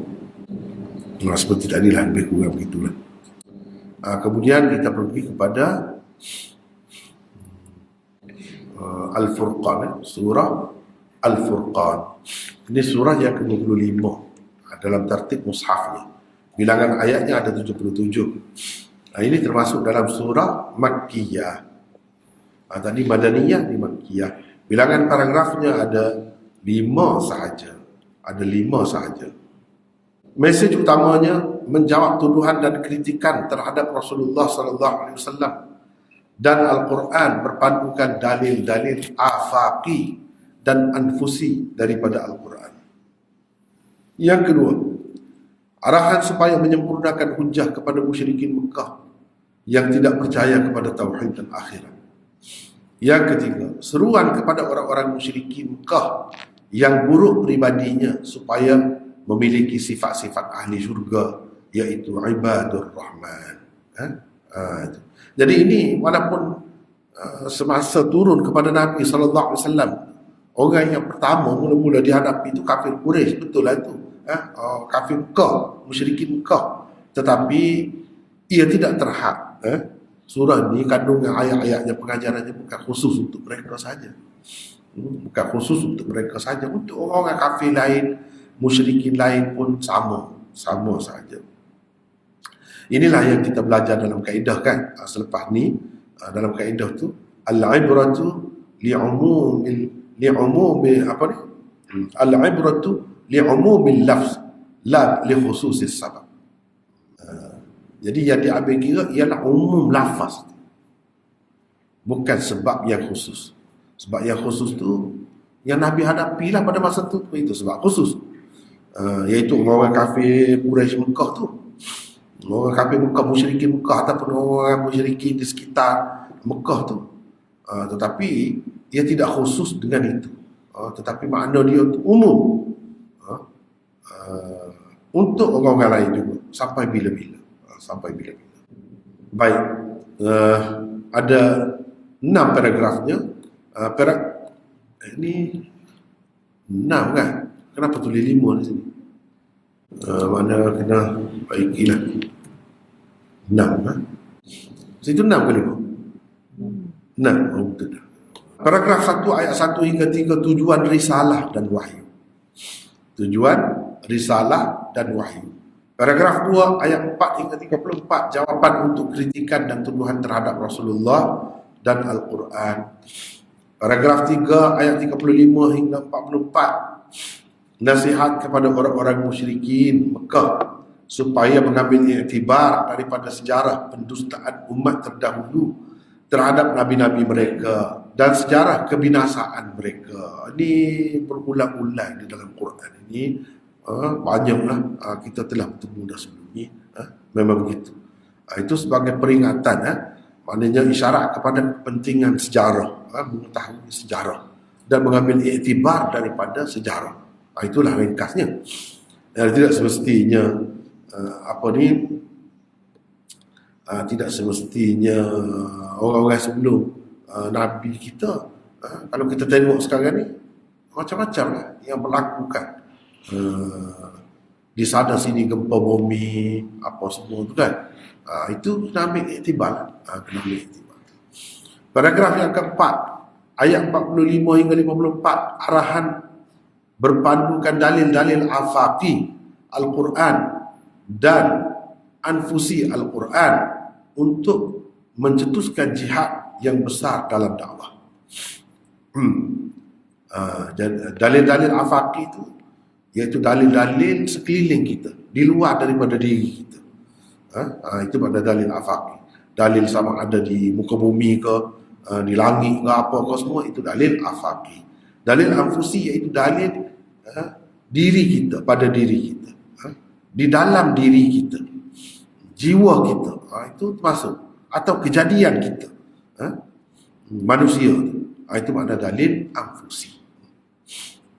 Jadi dalam Al-Quran ini ada sebut dalil afaqi selalu, dalil anfusi pun selalu juga sebut. Kena ambil apa ni, dalil-dalil itu, fikir itulah, fikir itu, fikir itu. Paragraf yang kelima, ayat 55 hingga 62, arahan supaya terus bertawakal, bertasbih dan bersujud di samping penolakan terhadap syirik dan pembuktian kebenaran akidah tauhid. Paragraf yang ke-6, ayat 63 hingga 77, seruan kepada orang-orang musyrikin Mekah yang buruk pribadinya supaya memiliki sifat-sifat ahli syurga, iaitu ibadur rahman wa ibadur rahmanil ladzina yamshuna 'alal ardi hauna, dan seterusnya hingga ke akhir ayat 63 hingga 77. Kemudian kita pergi kepada yang lebih detail lagi daripada yang tersebut di dalam carta tadi. Baca pula. Zaman diturunkan. Surah Al-Furqan diturunkan bersama surah Al-Mu'minun di peringkat ketiga kehidupan Rasulullah SAW di Mekah, antara tahun ke-6 hingga ke-10 kenabian. Ia diturunkan selepas Sayyidina Umar memeluk agama Islam Zulhijjah 6 kenabian, kira-kira pada tahun ke-7 kenabian. Ketika itu, tuduhan-tuduhan seperti kena sihir, pendusta dan macam-macam lagi dilemparkan kepada Rasulullah SAW. Jadi kalau untuk nak tahu peringkat kehidupan Rasulullah SAW di Mekah ni dengan lebih terperinci, tengok usul tafsir yang saya sudah buat dah, siap dah tu. Siap satu peringkat lah, satu peringkat dalam bentuk photostat ada, yang Ustaz Awi baca, Ustaz Zawawi baca selepas asar. Dalam tu ada detailnya tentang peringkat-peringkat. Dia ada 4 peringkat kehidupan Rasulullah SAW di Mekah. Jadi tengok situlah detail. Teruskan. Di dalam surah ini terdapat jawapan-jawapan kepada tuduhan mereka terhadap Rasulullah dan Al-Quran. Pada ketika itu juga, para sahabat yang baru memeluk agama Islam mendapat pendidikan Al-Quran melalui Rasulullah SAW. Di dalam surah ini, Rasulullah SAW dikatakan sebagai pemberi ancaman kepada seluruh dunia. Di masa itu juga surah Al-Anbiya dan surah Al-Mu'minun diturunkan. Berkaitan surah Al-Furqan dengan surah sebelum dan selepasnya. Pertama, di dalam surah Al-Mu'minun dinyatakan sifat-sifat lengkap orang mukmin yang berjaya. Di dalam surah ini sifat-sifat mereka dinyatakan sebagai sifat-sifat hamba Tuhan Ar-Rahman. Seruan Rasulullah yang disebutkan di dalam surah An-Nur dibuktikan kebenarannya berdasarkan dalil-dalil di dalam surah Al-Furqan ini. Kedua, di dalam surah An-Nur, tuduhan-tuduhan tidak berasas terhadap isteri Rasulullah SAW atau sahabat wanita yang lain ditolak dengan kata hadza buhtanun azim. Di dalamnya juga terdapat larangan daripada menuduh dan memfitnah perempuan-perempuan yang mulia. Di dalam surah Al-Furqan ini pula dikemukakan penolakan terhadap tuduhan-tuduhan yang tidak berasas oleh orang-orang kafir terhadap peribadi Rasulullah SAW. Beberapa kata kunci dan tema utama surah. Pertama, di dalam surah Al-Furqan terdapat 3 ayat yang dimulakan dengan perkataan tabaraka. Tabaraka bererti maha berkat.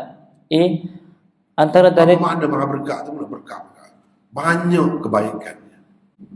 Itu berkat-berkat ni banyak kebaikannya. manfaatnya, faedahnya. Itu maha berkat, maha banyak kebaikan. Jadi tabaraka ni 3 kali. Itu sifat kata kunci ni benda macam itulah. Dia berulang kali disebut. Apa yang tidak disebut dalam setengah-setengah surah yang lain. Teruskan. Antara dalil keberkatan Allah yang melimpah ruah ialah adanya Al-Quran itu sendiri. Ayat 1, Tabarakalladzi nazzala al-furqana ala 'abdihi liyakuna lil'alamin nadhira. Di situlah nama surah ni ambil Al-Furqan. Teruskan. B. Dalil kedua keberkatan dan limpah kurnia Allah ialah sistem alam ciptaan Allah yang terdiri daripada bulan, matahari dan lain-lain. Ayat 61, Tabarakalladzi ja'ala fis samaa'i burujan wa ja'ala fiha sirajan wa qamaran munira. C. Dalil ketiga bagi luasnya keberkatan dan limpah kurnia Allah ialah adanya nikmat-nikmat yang disediakan di akhirat berupa syurga dan singgah-sana mewah yang terdapat di dalamnya. Ayat 10, Tabarakalladzi in syaa'a ja'ala laka khairan min dzalika jannatin tajri min tahtiha al-anhar wa yaj'al laka qusura. Kedua, di dalamnya juga tersebut tanggungjawab Rasulullah. Rasulullah adalah pemberi ancaman kepada seluruh penduduk dunia. Ayat 1, Tabarakalladzi nazzala al-furqana 'ala 'abdihi liyakuna lil'alamin nadhira. Sekejap. Ini bukti salah satu, banyak lagi, bukan setempat saja. Bukti kerasulan Nabi Muhammad sallallahu alaihi wasallam itu untuk sekalian manusia. Lil alamin. Bukan li Bani Israel. Tidak. Bukan untuk Bani itu Bani ini, tidak. Lil alamin. Jadi Quran yang diturunkan kepada hambanya, hambanya di sini disebutnya hamba Allah tu, yang ini Nabi Muhammad itu untuk jadi apa? Untuk jadi pengancam, untuk jadi peringatan kepada sekalian alam.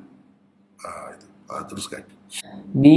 Rasulullah diutuskan hanya sebagai nadhir, yakni pengancam, dan bashir, yakni pemberi berita gembira. Ayat 56, Wa ma arsalnaka illa mubashiran wa nadhira. C. Rasulullah SAW tidak meminta apa-apa balasan dan upah bagi segala khidmat yang diberikannya. Ayat 57, Qul ma as'alukum alaihi min ajrin illa man syaa'a an yattakhidha ila rabbih sabila. Di dalam surah ini juga diberikan jawapan terhadap kritikan berhubung dengan kemanusiaan Rasulullah. Antaranya ialah dikatakan bagaimana ia menjadi Rasul. Dia pun makan, minum dan berjalan-jalan di pasar seperti orang lain. Ayat 7, Wa qalu ma li hadzal rasul ya'kulu at-ta'ama wa yamshi fil aswaq. Sebagai jawapannya dikatakan sekalian Rasul-Rasul terdahulu juga manusia. Mereka juga makan, minum dan berjalan-jalan di pasar. Ayat 20, Wa ma arsalna qablaka minal mursalina illa innahum la ya'kuluna at-ta'ama wa yamshuna fil aswaq. Ketiga, tujuan Al-Quran diturunkan. Al-Furqan, iaitu Al-Quran diturunkan kepada Muhammad untuk memberi ancaman dan peringatan kepada penduduk seluruh dunia. Ayat 1, Tabarakalladzi nazzala al-furqana 'ala 'abdihi liyakuna lil'alamin nadhira. B. Rasulullah SAW diarahkan supaya jangan berasa tertekan dengan tindakan-tindakan orang-orang kafir. Baginda juga diperintah meneruskan kerja dakwah sebagai suatu jihad yang besar menerusi ajaran Al-Quran. Ayat 52, Fala tut'il kafirina wajahiduhum bihi jihadan kabira. Allah Subhanahu wa taala menyatakan sebagai cabaran kepada sesiapa sahaja supaya mengemukakan kitab seperti Al-Quran dan dikatakan tiada siapa pun yang mampu membawa seumpamanya. Ayat 33, Wala ya'tunaka bimathalin illa ji'naka bil haqqi wa ahsana tafsira. Di peringatan dan nasihat di dalam Al-Quran diberikan dengan pelbagai cara dan gaya bahasa untuk memahamkan orang-orang yang tidak menerima Islam. Cara seperti itu dipanggil tasriful Quran. Ayat 50, Walaqad sarrafnahu bainahum liyadhakkaru fa'aba aktsarun nasi illa kufura. Keempat, kritikan dan bantahan orang-orang musyrikin Mekah.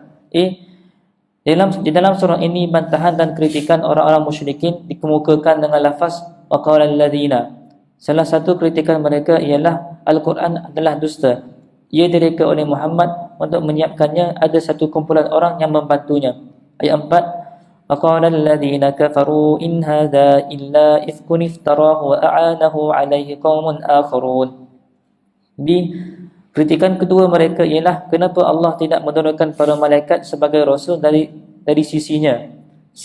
Kritikan yang ketiga mereka ialah kenapa kita tidak dapat melihat Allah. Ayat 21, وَقَالَ الَّذِينَ لَا يَرْجُونَ لِقَاءَنَا لَوْلَا أُنْزِلَ عَلَيْنَا الْمَلَائِكَةُ أَوْ نَرَى رَبَّنَا.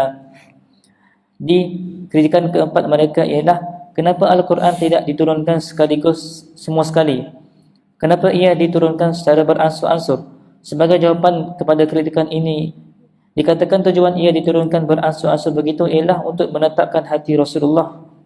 Ayat 32, وَقَالَ الَّذِينَ كَفَرُوا لَوْلَا نُزِّلَ عَلَيْهِ الْقُرْآنُ جُمْلَةً وَاحِدَةً كَذَلِكَ لِنُثَبِّتَ بِهِ فُؤَادَكَ وَرَتَّلْنَاهُ تَرْتِيلًا.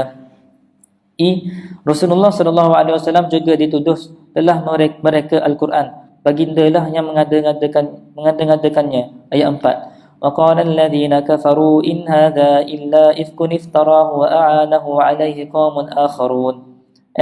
Antara kritikan mereka ialah kenapakah Nabi SAW tidak dikurniakan kekayaan. Ayat 8.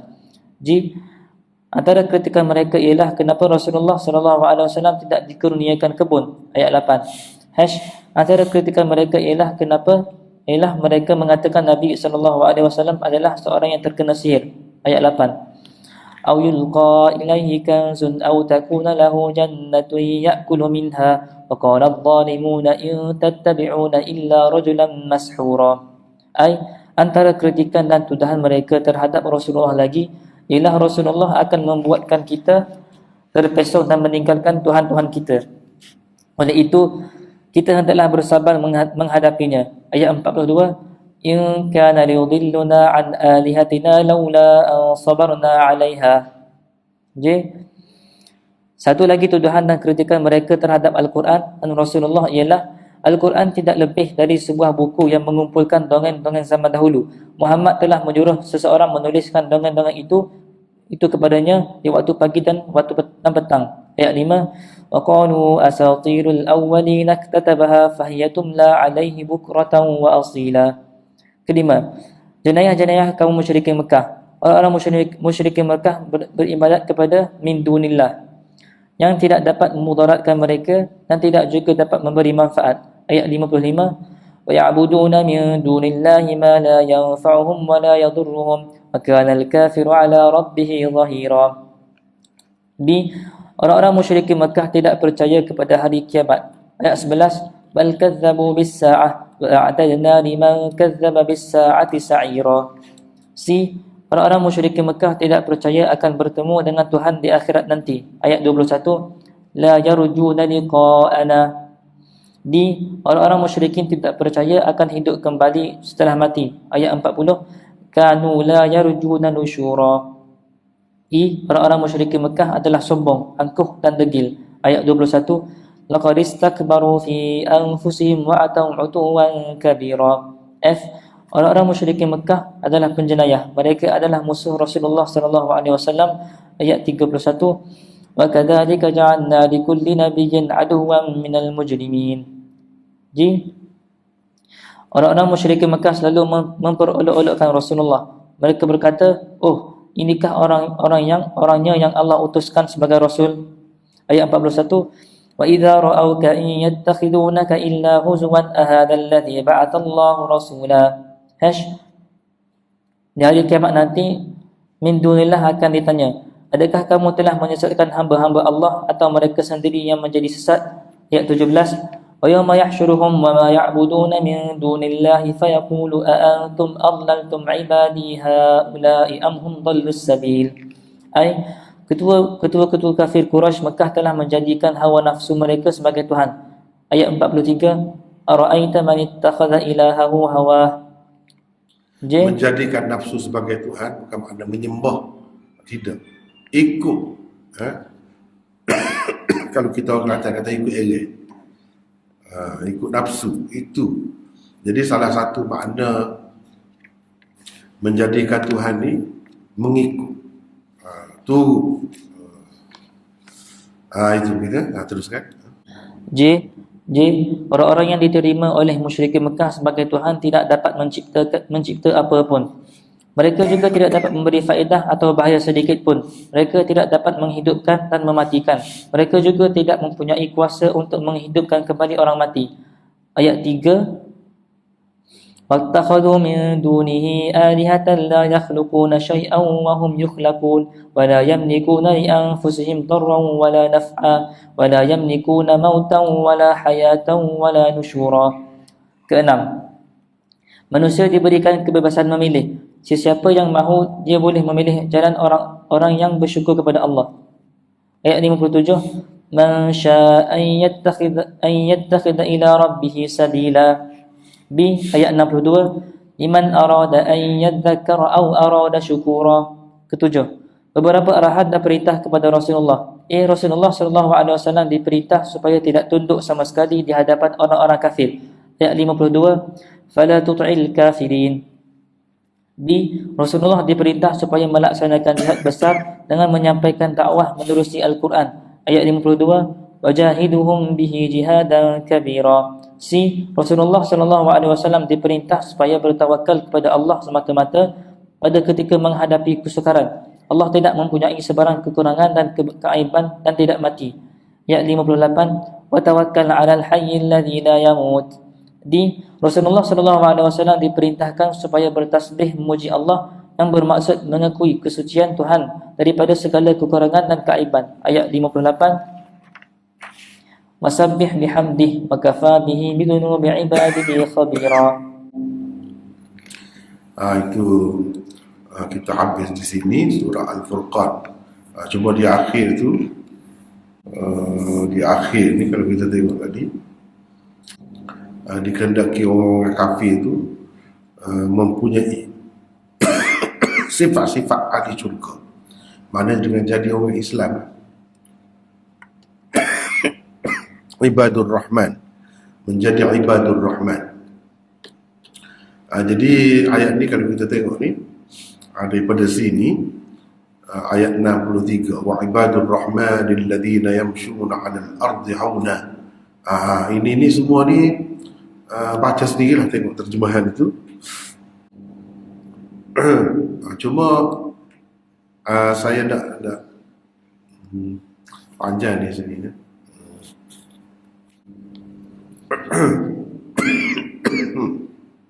Ulaika yujzauna al-ghurfata. Al-ghurfata ni maknanya syurga, bukan makna bilik dah, makna syurga di sini. Bima sabaru, dengan sebab mereka sabar. Sabar ni kunci semua tadi, semua ayat-ayat tadi yang daripada 63 sampai ke sini, ni kunci dia. Dengan sebab mereka sabar. Jadi sabar ni bukan makna sabar biasa tu tidak.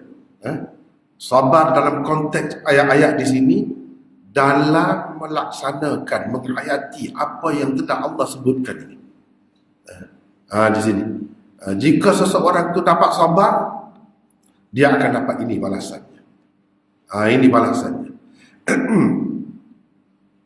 Jadi kita tengok sabar di mana.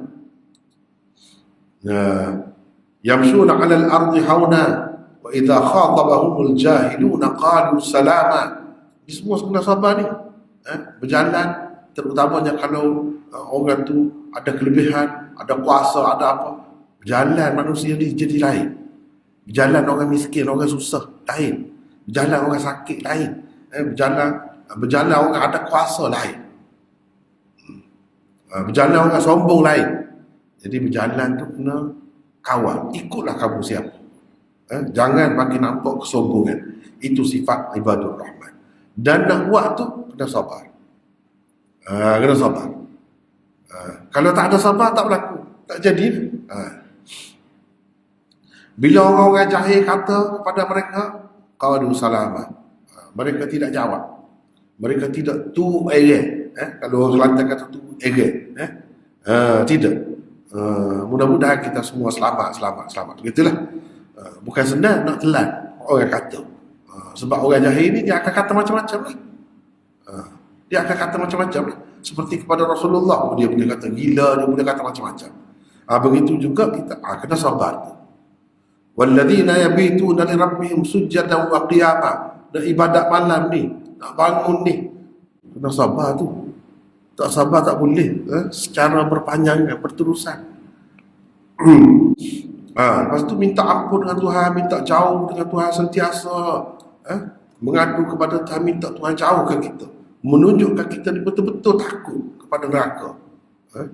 Tak mahu neraka. Itu pun kena sabar. Bila belanja, tidak melampau, tidak berlebih-lebih, tidak kedekut sangat, sederhana. Kena sabar di situ. Kena sabar. Kadang-kadang bila ada duit banyak, kita rasa senang je nak. Lepas tu tak fikir. Lepas tu jadi susah. Kena sabar, kena kawal. Kena ingat, esok apa? Kita banyak lagi tanggungan yang lain. Jangan kira nak holo-holo saja. Kadang-kadang banyak dah pun kedekut juga. Nak lagi. Belanja sedikit pun buat kebajikan pun tidak. Nak bagi tu kadang-kadang ketat tangan. Itu pun kena sabar. Semua ni. Semua ni kena sabar semua. Cuba perhati. Sifat-sifat tadi tu semua kena sabar. Tidak membunuh apa semua ni kan. Orang-orang yang betul-betul insaf, betul-betul bertaubat, beramal soleh. Kalau betul-betul dia bertaubat, Tuhan boleh tukar kejahatan dia tu menjadi kebaikan. Di dalam ayat ni boleh tukar. Jadi walaupun dia tak buat kebaikan pun, kejahatan dia jahat selama ni, tapi lepas tu dia insaf, dia tak sempat pun nak buat, Allah SWT boleh tukar kejahatan dia tu jadi kebaikan. Syaratnya kena insaf betul. Dan kena jadi seorang yang sabar dalam semua perkara tadi. Semua perkara tadi. Dan tidak bagi sumpah dusta, berdusta apa semua ni kan. Bukan senang. Nak jaga diri. Terutamanya kalau dapat duit pula, dapat habuan pula. Jadi saksi palsu ke apa semua tu. Bukan senang. PT banyak. Duit banyak. Suruh buat begini, sumpah palsu. Suruh buat begini. Kamu dapat gini-gini. Bukan senang tu, kena sabar tu. Kena sabar. Berapa ramai orang yang tergadai, habis dia. Habis dunia dia, akhirat dia kerana itu. Kerana apa? Kerana nak duit. Ini semua kena sabar. Barulah dapat. Bima, sebab itu bima sabar ini kunci. Yang macam itu balasannya ialah al-ghurfah. Ghurfah makna rumah yang tinggi. Jadi tinggi itu satu keistimewaan. Patut sekarang ni tinggi, semakin tinggi itu duduk apartmen, kondo itu semakin mahal. Jadi ghurfah itu mana syurga, satu lagi mana bangunan yang tinggi di dalam syurga. Sebagai suatu keistimewaan. Bima sabaru. Jadi di sebalik semua tadi itu, cuba perhati. Sebab kita tak ada masa ni, kalau tidak boleh bincang panjang kan. Ini pun dah lebih masa ni. Jadi setakat itulah dulu untuk kali ini. Wallahualam. Kita rehatlah. Rehat tu ambil masa sekejap lah. Masa lewat ni kan. Lebih kurang 20 minit kita rehat. Seperti biasa. Wallahualam. Assalamualaikum.